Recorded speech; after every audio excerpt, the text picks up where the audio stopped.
Hi everyone, just doing a video to give you a demonstration of how to pack your cards when you're sending them to me for your PSA submission.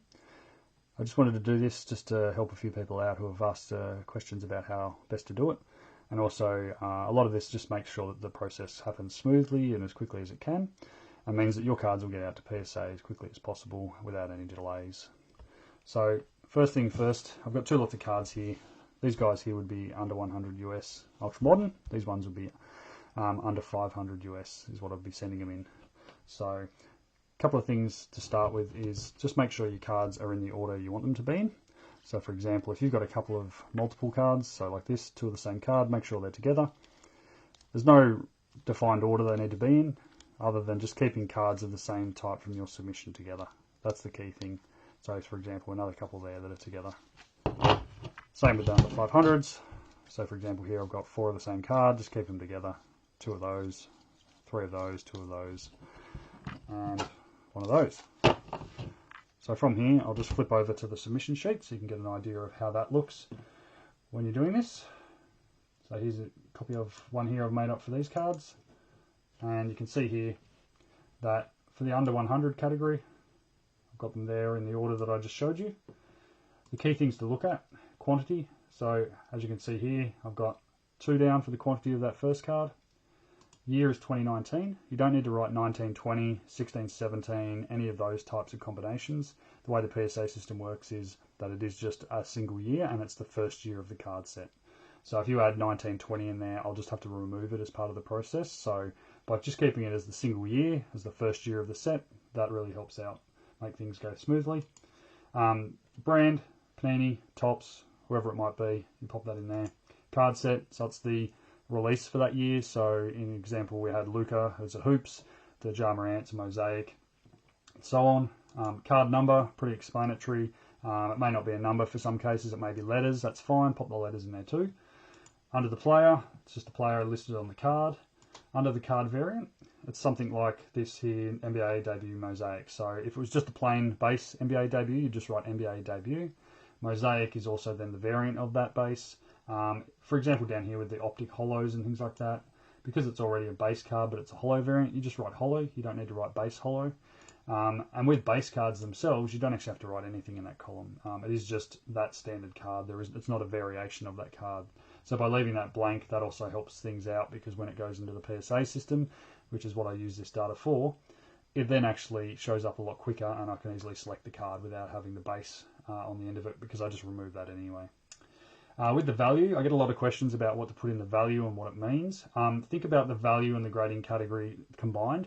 So whilst you can submit a card with a raw value under $100 in the under $100 category, if when it's graded and if it gets a 10 and it comes in as significantly above the under $101 category, so it's, let's say it's a $250 card for a PSA 10 after grading and you get that, there's a good chance you're going to get charged for the under $500 category. So it can be a little bit confusing, but always think of it more in terms of, okay, what would the card be worth after grading? And that is hard to determine. So if you average it as a 9, thinking, that's what I'm getting, then use that. If you think it's going to get a 10, you think it's got a really good shot, always look at what a 10 has sold for and base it on that.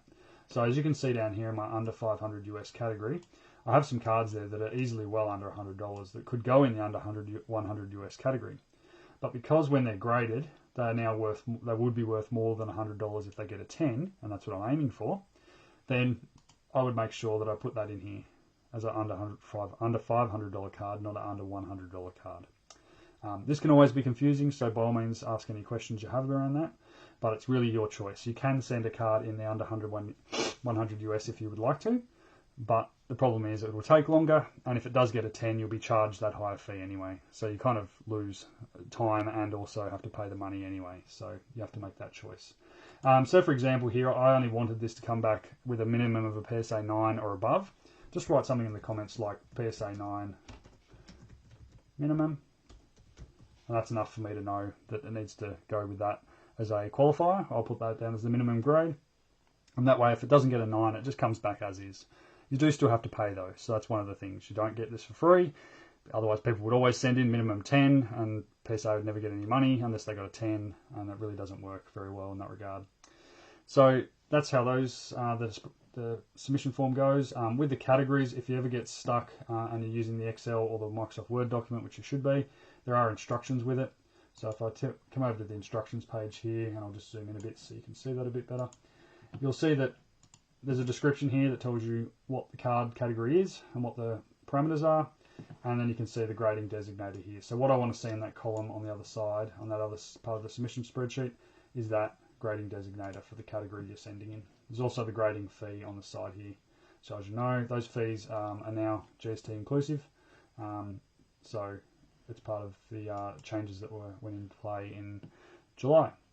So moving back now to the actual cards, I'll just show you what to do when you're actually packaging them up ready to go. So you can see here two different lots.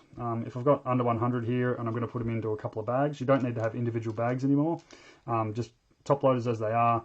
If you are concerned and you want to actually tape the top, you can do something like that. And my suggestion is to also fold the end of it over, just like a little tab, like that.